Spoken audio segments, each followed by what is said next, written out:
बघा विद्यार्थी मित्रांनो, आजच्या लेक्चरला आपल्याला बघायचे physical properties of alcohol and phenol. फिनॉलच्या काही फिजिकल प्रॉपर्टी आपल्याला बघायची, कशाची? अल्कोहोलची आणि फिनॉलची. कालच्या लेक्चरला आपण काय बघितलं? Preparation of phenol. त्याच्यामध्ये आपण 3 ते 4 मेथड पाहिले. त्या 4 मेथड कोणकोणते पाहिले? त्या फ्रॉम क्लोरोबेन्झिन डॉस प्रोसेस, त्याच्यानंतर फ्रॉम क्युमिन पासून, त्यानंतर फ्रॉम बेन्झिन सल्फोनिक ऍसिड आणि फ्रॉम ॲनिलीन. अशा प्रकारे 4 मेथड आपण फिनॉलचं प्रिपरेशन त्या ठिकाणी केलं होतं. तर आजच्या लेक्चरला बघायचं फिजिकल प्रॉपर्टीज ऑफ अल्कोहोल आणि फिनॉल. म्हणजे अल्कोहोल आणि फिनॉलचे काय पाहिजे आपल्याला? भौतिक गुणधर्म. बरोबर आहे. बघा पहिले आपण काय सांगतो? पहिले nature of intermolecular forces.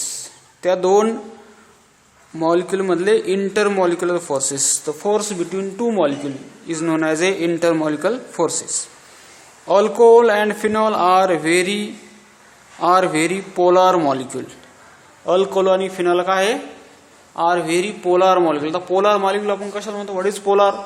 Polar means those element are different electronegativity. हे की नाही, दोन्ही एलिमेंट मध्ये असलेली डिफरंट इलेक्ट्रोनिगेटिव्हिटी त्याला म्हणतो आपण पोलार मॉलिक्यूल. म्हणजे याच्यावर एका एलिमेंटवर पॉझिटिव्ह चार्ज, दुसऱ्या एलिमेंटवर negative charge, different electronegativity is known as a polar. बरोबर आहे. म्हणजे अल्कोहोल आणि फिनॉल कसे? Very polar molecule due to presence of OH bond. हे की नाही, त्याच्यामध्ये कोणता बॉन्ड आहे? That is a OH group आहे. बरोबर आहे. OH group. The polar OH group are held together by strong intermolecular forces. त्याच्यामध्ये जे काय असलेला OH बॉन्ड आहे, हायड्रोक्सिल जो ग्रुप आहे, हे की नाही, तो काय करतो? They are together in strong intermolecular forces, नेमली हायड्रोजन बॉन्डिंग. त्यालाच आपण काय म्हणतो? That is a hydrogen bonding. त्या हायड्रोजन बॉन्डिंग त्याच्यामुळे असल्यामुळं त्याच्यामध्ये काय आहे? त्याच्या अल्कोहोल आणि फिनॉलचा काय आहे? इंटरमॉलिक्युलर फोर्स ऑफ अट्रॅक्शन कसं आहे? स्ट्रॉंग आहे. बरोबर आहे. आता बघा, इंटरमॉलिक्युलर फोर्सेस म्हणजे 2 मॉलिक्यूल मधले असलेला फोर्स. हे की नाही. आता ते 2 मॉलिक्यूल मध्ये कोणता हे सांगितलं त्यांनी? That is a OH group. OH group म्हणजे that is a hydrogen bonding. हे की नाही. OH ग्रुप म्हणलं त्या ठिकाणी काय झालं? Hydrogen bonding. बरोबर आहे. आता बघा या ठिकाणी दिसतं आपल्याला H single bond O dot dot dot line double H double single bond O च्या खाली R, इकडं O च्या खाली R. म्हणजे हे काय झालं? ROH. हे की नाही. हा एक ROH वेगळा आणि हा एक ROH वेगळा. म्हणजे हा काय झाला? अल्कोहोल झाला. बरोबर आहे. अल्कोहोल मध्ये आता R पण आहे आणि O पण आहे आणि H पण आहे. R म्हणजे एक अल्किल ग्रुप आणि OH म्हणजे हा काय आहे? Hydroxyl group. म्हणजे हा काय झाला? याच्यामध्ये हायड्रोजन बॉन्डिंग झालं. OH म्हणजे कोणतं बॉन्डिंग झालंय? Hydrogen. Hydrogen are most electropositive element and oxygen are more electronegative element. बरोबर आहे. आता परत दुसरा जर आपण ग्रुप घेतला याच्यामध्ये हा RO सिंगल बॉन्ड H, तर या ऑक्सिजन हायड्रोजन हे काय 2 दिसतात तुम्हाला. याच्यामध्ये काय घडून येतं? इंटरमॉलिक्युलर फोर्स ऑफ अट्रॅक्शन घडून येतं. बरोबर आहे. साहजिकच हा ऑक्सिजन काय करेन? या हायड्रोजनचे इलेक्ट्रॉन खेचण्याचा प्रयत्न करेन. म्हणजे हा काय होईल? Towards attract hydrogen. त्या हायड्रोजनला काय करेन? स्वतःकडे अट्रॅक्ट करायचा प्रयत्न करेन. हे की नाही. म्हणजे याच्यामध्ये काय घडून येईल? मग this dot dot line is also known as a intermolecular hydrogen bonding. बरोबर आहे. Hydrogen are more electropositive and oxygen are more electronegative. म्हणजे दोन्हीमध्ये काय घडून येतं या ठिकाणी? Intermolecular hydrogen bonding. हा कोणता मॉलिक्यूल आपला? That is a alcohol. आता दुसरं बघा, दुसऱ्यामध्ये this is benzene ring, this is OH O and this is H. आपण जर बेन्झिन किंवा ॲरोमॅटिक कंपाऊंड जर एखादा OH ग्रुप असेल त्याला काय म्हणतो आपण? That is A phenol. बरोबर आहे. जसं अल्कोहोल आणि फिनॉल मध्ये काय फरक आहे? दोन्हीमध्ये सुद्धा OH ग्रुप आहे, परंतु अल्कोहोलमध्ये अल्किल ग्रुप असतो. बरोबर आहे. आणि फिनॉलमध्ये ॲरोमॅटिक असतो. बरोबर आहे. आता हा झाला ॲरोमॅटिक तुमचा. याला कोणता अटॅच आहे? That is oxygen. ऑक्सिजन इकडे कोणता आहे? हायड्रोजन. बरोबर आहे. परत दुसरा जर आपण एक फिनॉलचा मॉलिक्यूल घेतला तर हा ऑक्सिजन, हा हायड्रोजन, या दोन्हीमध्ये काय घडून येतं? That is a intermolecular force of attraction. म्हणजे याच्यामध्ये काय घडून आलं आहे? That is a hydrogen bonding. Oxygen is more electronegative and hydrogen is more electropositive. म्हणजे ह्याच्यामध्ये दोन्हीमध्ये काय घडून येतं आपल्याला, नेचर ऑफ इंटरमॉलिक्युलर फोर्सेस. त्याच्यामुळे हे कसे दॅट इज ए स्ट्रॉंग आहे. बरोबर आहे, याच्यामध्ये स्ट्रॉंग इंटरमॉलिक्युलर फोर्सेस आहे आणि हे कसं आहे त्याचं पोलर मॉलिक्युल. Isn't it. हा झाला आपला पहिला पॉईंट. आता दुसरा पॉईंट काय सांगतो, that is a physical state. त्याची भौतिक स्टेट म्हणजे ते कोणत्या स्टेटमध्ये आहे नाही.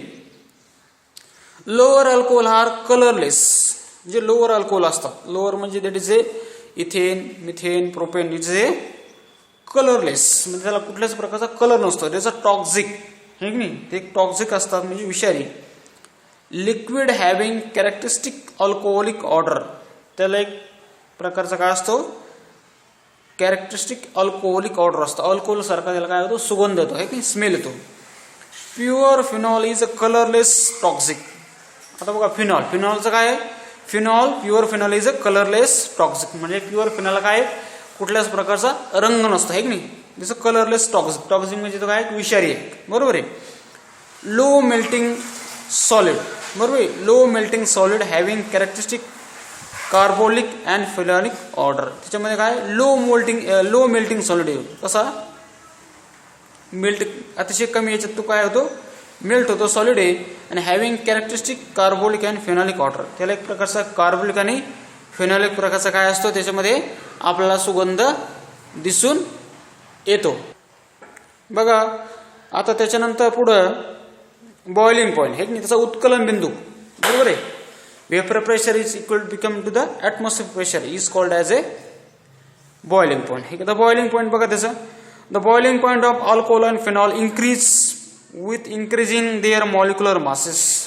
जर तुमचा बॉइलिंग पॉईंट कसा इन्क्रीज होत असेल अल्कोहोल फिनॉलचा, त्याच्याबरोबर काय त्याचं मॉलिक्युलर मास सुद्धा इन्क्रीज होतं.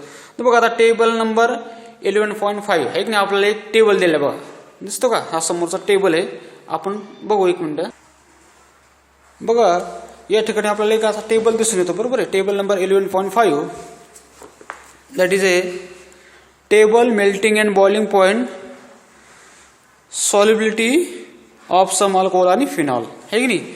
अल्कोहोल आणि फिनॉल आपल्याला काय दिले, पहिल्या याच्यामध्ये दिलेले name, formula, melting point, boiling point आणि solubility gram 100 gram of H2O आहे की नाही. पर 100 ग्रॅम H2O मध्ये काय दिले आपल्याला, सॉल्युबिलिटी दिलेली आहे. आता मिथिल अल्कोहोल आहे की नाही, मिथिल अल्कोहोलचा फॉर्म्युला काय CH3OH. याचं मेल्टिंग पॉईंट आहे -97, बॉइलिंग पॉईंट आहे 65. आता तो कितीमध्ये सॉल्युबिलिटी 100 मध्ये 0.793. बरोबर आहे. दुसरं आता इथिल अल्कोहोल. इथिल अल्कोहोलचा फॉर्म्युला आहे CH3CH2OH. याचा मेल्टिंग पॉईंट आहे 115, बॉइलिंग पॉईंट 78. बरोबर आहे. 0.789. तिसरं आहे N propyl alcohol CH3CH2CH2 single bond OH. This 3 carbon atom. Melting point 126, boiling point 97, solubility 0.804.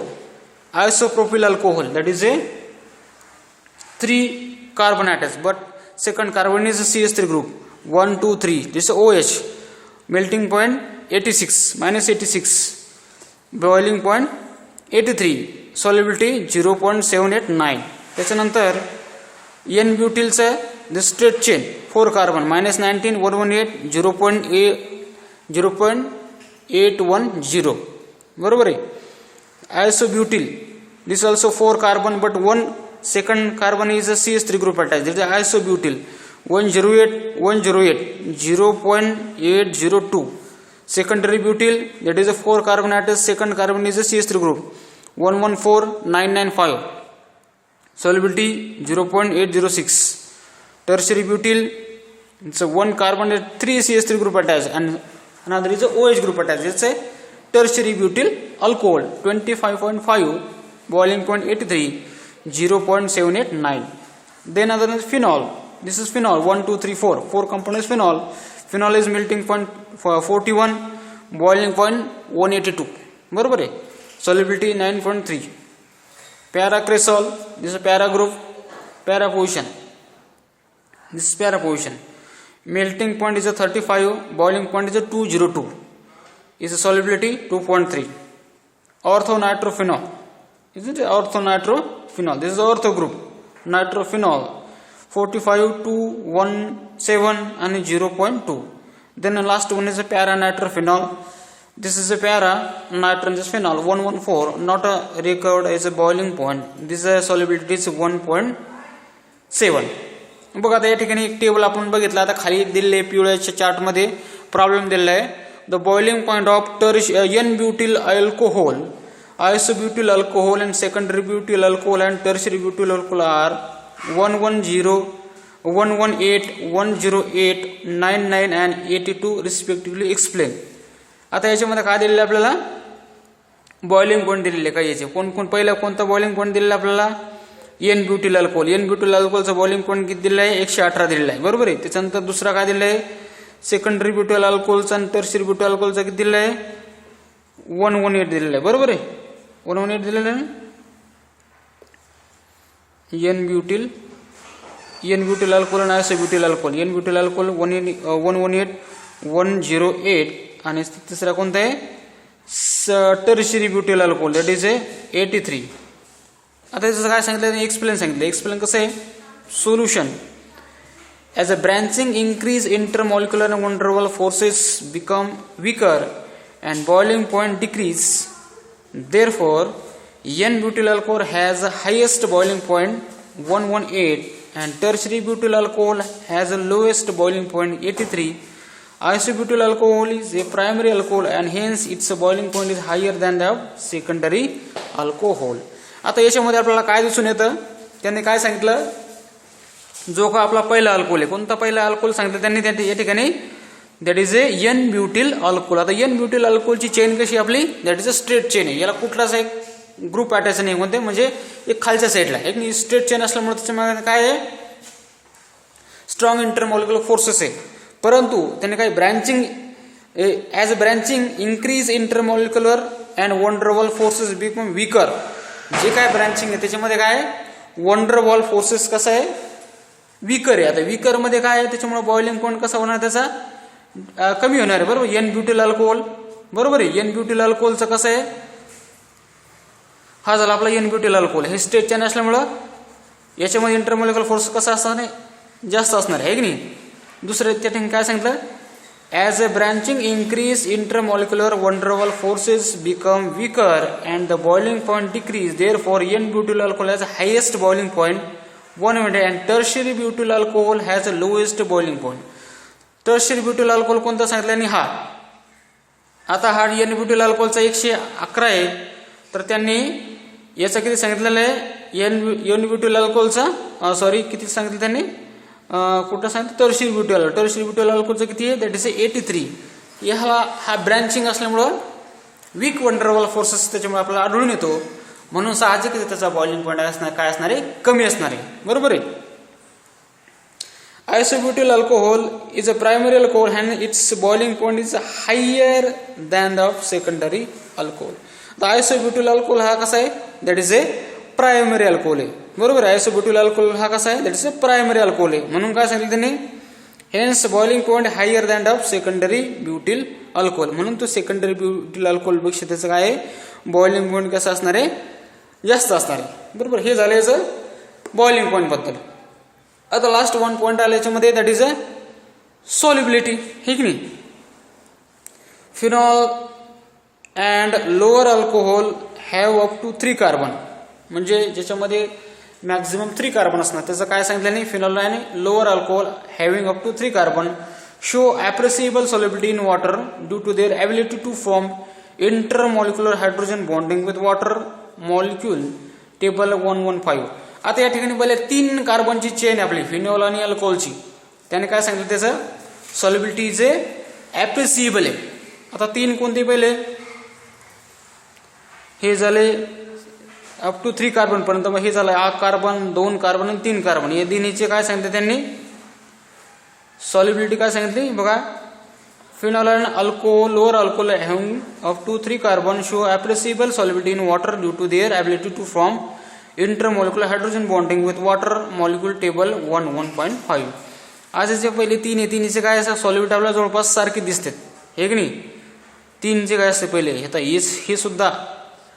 हे सुद्धा जर पकडले आपण इथं आयसोप्रोपिल अल्कोहोल पर्यंत जवळपास सगळ्याची सॉल्युबिलिटी काय जवळपास सेमच आहे 0.793, 0.789, 0.804, 0.8789 हे सगळं कशामुळे घडवलं आलं या ठिकाणी इंटरमॉलिक्युलर हायड्रोजन बॉन्डिंग. आता इंटरमॉलिक्युलर हायड्रोजन बॉन्डिंग बघा, this is a hydrogen bond HOH R single bond OH single bond O single bond H आहे की नाही. याच्यामध्ये हायड्रोजन बॉन्डिंग आहे intermolecular hydrogen bonding of ROH आणि AROH विथ वॉटर. म्हणजे ROH group आणि AROH एक झाला ॲरोमॅटिक एक झाला हे झाला आपला कोणता अल्किल ग्रुप. ROH म्हणजे अल्किल ग्रुप झाला, हा झाला कोणता ॲरोमॅटिक AROH. आता प्रत्येकामध्ये बघा इथं R सिंगल बॉन्ड O आहे, तर परत OH हा OH आणि हा OH बरोबर आहे. आता याच्यामध्ये हे काय जे आपला OH ग्रुप आहे R single bond OH R single bond, आपण जर हा ग्रुप जर पकडला तर बाकी काय आहे हा H2O हा सुद्धा H2 आहे. म्हणजे याला काय वॉटर मॉलिक्युल अटॅच आहे. परंतु या दोन्हीमध्ये काय घडून येईल हा O आहे ना, हा हायड्रोजनमध्ये इंटरमॉलिक्युलर हायड्रोजन बॉन्डिंग घडून येईल. हा झाला O मोर इलेक्ट्रोनिगेटिव्ह, हा झाला मोर इलेक्ट्रोपॉझिटिव्ह. याच्यामध्ये सुद्धा हा ऑक्सिजन वॉटर मॉलिक्युल, याच्यामध्ये हा झाला मोर इलेक्ट्रोनिगेटिव्ह, हा झाला इलेक्ट्रोपॉझिटिव्ह, हा झाला इलेक्ट्रोपॉझिटिव्ह, हा झाला इलेक्ट्रोनिगेटिव्ह. म्हणजे दोन्हीमध्ये काय घडून आलं हायड्रोजन बॉन्डिंग. बघा या ठिकाणी सुद्धा हायड्रोजन बॉन्डिंग, या सुद्धा हायड्रोजन बॉन्डिंग. म्हणजे हायड्रोजन बॉन्डिंग कशामध्ये घडून आलं ते ऑक्सिजन आणि हायड्रोजन मध्ये. याच्यामध्ये सुद्धा सेम AROH हे की नाही AROH हा H2 हा झाला AROH, हा एक वॉटर मॉलिक्युल, हा सुद्धा एक वॉटर मॉलिक्युल. याच्या हा दोन्हीमध्ये काय घडून आपल्याला इंटरमॉलिक्युलर हायड्रोजन बॉन्डिंग. या इंटरमॉलिक्युलर हायड्रोजन बॉन्डिंगमुळे काय घडून आलं याच्यामध्ये काय सांगितलं त्यांनी appreciable solubility in water due to ability to form intermolecular hydrogen bonding with water. या तीन गोष्टीमुळे याचं सॉल्युबिलिटी कशी आली सेम आली बरोबर आहे. तर अशा प्रकारे आपण आज याचं फिजिकल प्रॉपर्टी बघितली कशाची, दॅट इज ए अल्कोहोल आणि फिनॉल्स. तर याच्यानंतरचं पार्ट आपण दुसऱ्या लेक्चरमध्ये करू. ओके.